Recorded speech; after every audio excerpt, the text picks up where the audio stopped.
Je suis routier, longue distance. J'ai passé assez de temps sur les routes pour savoir que certaines nuits se ressemblent toutes.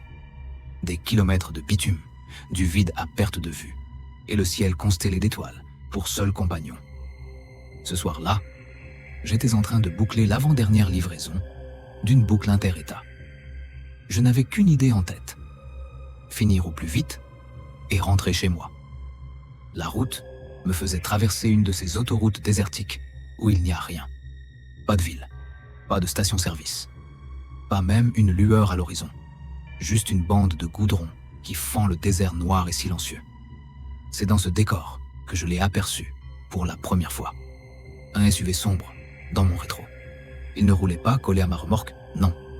Il gardait toujours la même distance, comme s'il avait calculé l'écart parfait.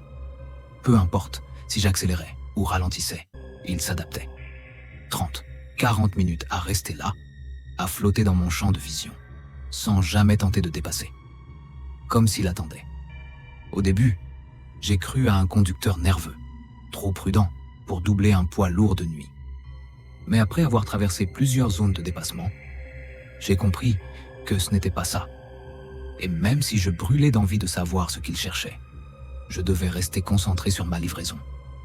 Alors, j'ai essayé de l'ignorer. Mais plus je jetais un œil au rétro, plus ça m'agaçait. Jusqu'à ce que je décide, vers 2 heures du matin, de m'arrêter dans une petite aire de repos. Rien de bien équipé, juste un terrain en terre battue, quelques places de parking effacées par le temps et 2 distributeurs sous une ampoule vacillante. Mon plan était simple. M'étirer les jambes, prendre une boisson et surtout laisser ce gars filer devant moi. Sauf que non, le SUV a ralenti, puis s'est garé au fond du terrain, à bonne distance. La confusion a vite laissé place à la colère. J'ai sauté du camion et je me suis dirigé vers lui, prêt à lui demander ce qu'il foutait à me suivre comme ça. Mais avant même que je l'atteigne, son moteur a rugi et le véhicule a jailli hors de sa place, projetant poussière et gravier. Il a foncé vers la sortie, phare éteint, avant de disparaître sur l'autoroute. Je n'ai pas eu le temps d'apercevoir le conducteur. Les vitres étaient teintées. J'étais partagé. D'un côté, soulagé qu'il dégage. De l'autre, glacé par l'évidence. Ce type me suivait bel et bien. Pas de doute. Je suis allé jusqu'au distributeur, vide, évidemment. Puis, je suis revenu à mon camion, vidé de toute énergie. L'idée de repartir tout de suite ne me tentait plus. Je me suis dit que j'avais bien mérité une courte pause. Juste 1 heure ou 2 de sommeil pour recharger les batteries. J'ai vérifié ma cargaison, verrouillé. Puis je me suis calé dans mon siège, le dossier incliné et la fenêtre entr'ouverte. L'endroit était calme. Pour la première fois de la nuit, je me suis laissé aller. Je m'endors facilement, mais je me réveille tout aussi facilement. C'est une habitude qu'on développe dans ce métier. Dormir dans des endroits isolés forge une sorte de 6e sens. Un bruit suspect, et tout ton corps est en alerte. Et cette nuit-là, ça n'a pas manqué. Peut-être 1 heure après m'être assoupi, un son m'a tiré du sommeil. Un craquement léger, comme des pas dans le gravier. J'ai retenu ma respiration, entrouvert le store de la vitre. Et là, je les ai vus. 2 silhouettes, accroupies près de mes roues arrière. Elles examinaient les verrous inférieurs de ma remorque. L'une tenait une petite lampe qu'elle faisait clignoter en direction de l'autre. Pas besoin de voir leur visage. C'était évident. Ils tentaient de forcer l'accès à mon chargement. Puis, l'un d'eux a sorti quelque chose de son sac. Une pince coupe-boulon. Sans réfléchir, j'ai abattu ma main sur le klaxon. Le hurlement assourdissant du klaxon a fendu la nuit. Leur réaction a été immédiate. Les 2 types ont sursauté comme électrocutés et ont filé en direction des buissons. 10 secondes plus tard, des phares ont jailli dans l'obscurité. Un SUV, le même que tout à l'heure, a déboulé sans ses feux, a récupéré les 2 hommes et a disparu de nouveau dans le désert. Quand tout s'est calmé, j'ai appelé la police. Je voulais juste signaler l'incident, mais ils m'ont demandé de rester sur place. Une bonne heure plus tard, 2 agents sont arrivés et ont inspecté ma remorque. Et bien sûr, il y avait des traces. des marques toutes fraîches sur un des verrous, exactement là où ces types tripotaient. Par chance, ils n'avaient pas réussi à ouvrir. Les flics n'étaient pas étonnés. Pour eux, c'était du classique, des voleurs de fret. Apparemment, dans cette région, c'est bien plus courant qu'on ne l'imagine. Ils m'ont expliqué que ces gars suivent les camions sur des dizaines de kilomètres, attendant juste que le chauffeur s'arrête pour tenter leur coup. Autrement dit, ce SUV n'était pas tombé sur moi par hasard. J'étais visé. Et je peux te dire une chose. Depuis cette nuit, plus rien ne m'a semblé aussi glaçant. Parce que j'ai compris que sur ces routes désertes, le danger n'a pas toujours un visage monstrueux ou un cri sauvage. Parfois, il se cache derrière des vitres teintées. Il patiente. Et il attend juste que tu baisses ta garde pour s'occuper de ton cas.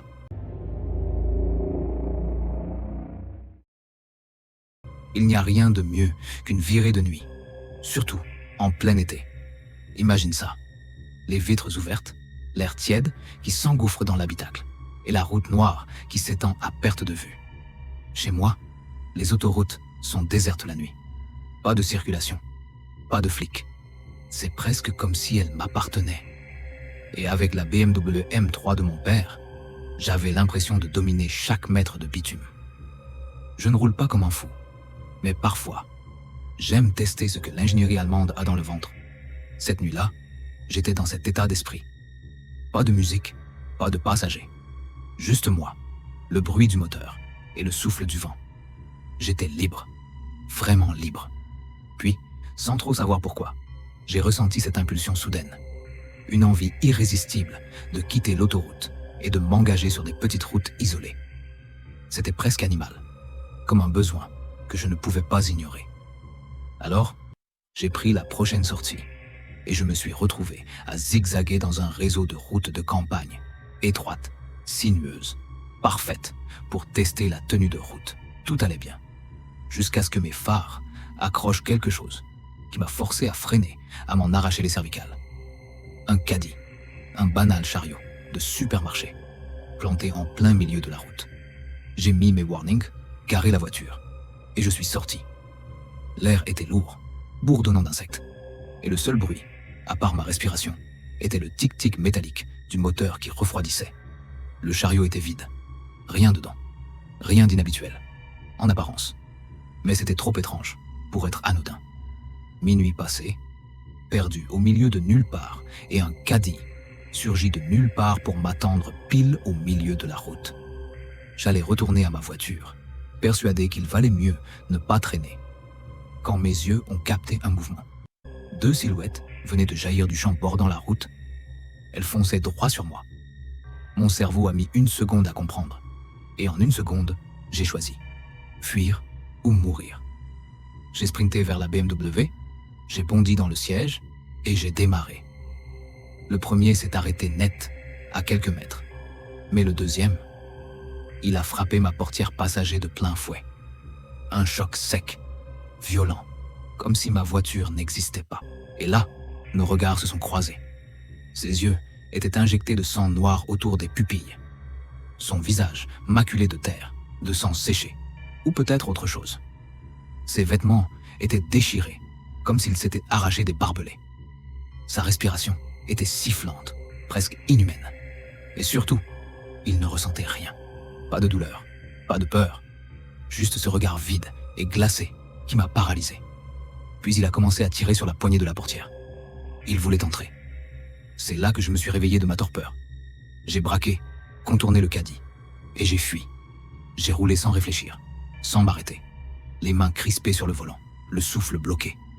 Mais une partie de moi, malgré la peur, ressentait une autre chose.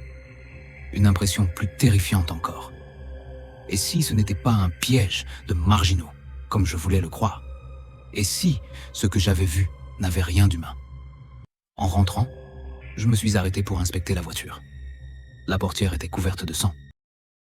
Comme si j'avais percuté quelque chose qui n'aurait jamais dû survivre à un tel choc. Le lendemain matin, mon père a explosé en voyant l'état de la BMW. Je n'ai même pas eu le temps d'expliquer. Pour lui, ce n'était qu'un accident stupide. Peut-être un cerf, peut-être un chien. Mais pas ça, pas ce que j'avais vu. Il a fini par me croire, plus ou moins.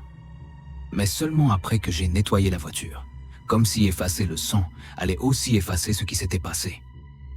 Je n'ai jamais eu de nouvelles de la police. Et peut-être que c'est mieux ainsi, parce que je ne suis plus sûr de vouloir connaître la vérité. Était-ce vraiment des hommes, ou bien quelque chose d'autre? Je sais seulement une chose. Quand j'ai regardé ce visage déformé, couvert de sang, collé contre ma vitre, ce que j'ai vu, c'est un monstre qui ne cherchait pas seulement à m'arrêter. Ça cherchait à me prendre avec lui pour toujours.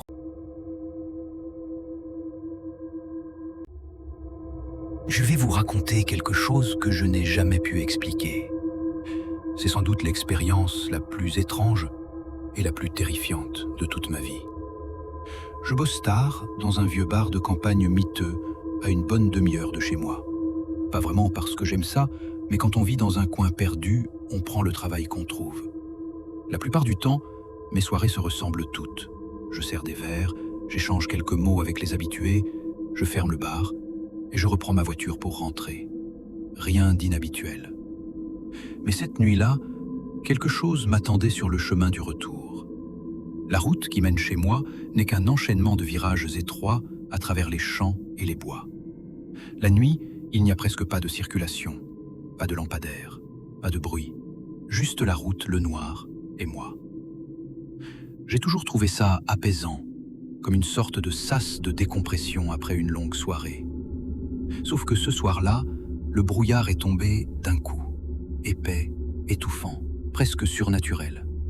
J'avais déjà roulé sur cette route des centaines de fois, mais jamais je n'avais vu une brume aussi dense. Mes pleins phares ne faisaient qu'empirer les choses, transformant l'air en un mur blanc dans lequel je fonçais à l'aveugle. Je pestais, fatigué, certain que ce brouillard allait rallonger encore plus mon trajet. Et puis, je l'ai vu. Sur le côté droit de la route, à travers la brume, une lumière jaune, faible mais régulière. Elle clignotait. J'ai d'abord pensé à un simple réflecteur routier, mais après quelques minutes, j'ai compris que quelque chose clochait. Peu importe ma vitesse, la lumière restait à la même distance. Elle ne s'approchait pas. Elle ne disparaissait pas.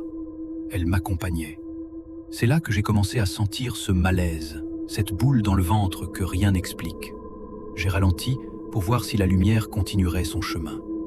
Mais elle est restée là, immobile, calée sur moi comme une ombre. J'ai fini par m'arrêter net. Et elle aussi. Elle clignotait, toujours au même rythme, sans le moindre décalage. Et soudain, elle a changé. Elle n'a pas accéléré son clignotement. Non, elle s'est mise à brûler plus fort, comme une flamme qui prend vie. À chaque pulsation, l'éclat gagnait en intensité, comme si cette chose s'éveillait. La panique m'a submergé. J'ai voulu reculer, faire demi-tour. Mais c'est là que j'ai compris que le moteur s'était éteint. Silence absolu. Comme si ma voiture avait été vidée de toute énergie. Je n'avais pas coupé le contact. Pourtant, tout était mort. Mes mains tremblaient et elles ne tremblent jamais. J'ai tenté de redémarrer, encore et encore. Rien. Et pendant que j'insistais, une pensée m'a glacé. Cette lumière avait un lien avec ma voiture. Puis, comme pour confirmer mes craintes, mon téléphone s'est éteint lui aussi. Mort. Je l'avais vérifié au bar, il restait plus de 20% de batterie. Impossible qu'il se vide d'un coup. Et alors que je levais les yeux, la lumière a explosé.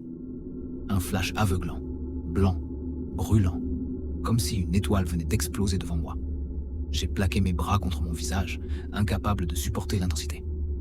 10 secondes, peut-être plus, puis plus rien. Silence, brouillard. La route était redevenue vide. La lumière avait disparu, comme si elle n'avait jamais existé. Le cœur battant, j'ai tourné la clé une dernière fois. Le moteur a démarré au quart de tour, comme si de rien n'était. Cette fois, je n'ai pas réfléchi. J'ai appuyé sur l'accélérateur et je n'ai plus levé les yeux de la route jusqu'à la maison. Depuis ce soir-là, plus rien n'est jamais arrivé. J'ai raconté cette histoire à ma famille, à mes amis. même à certains clients du bar. Personne n'a jamais trouvé d'explication. Pourtant, j'ai entendu toutes les théories possibles, mais aucune ne tient vraiment debout.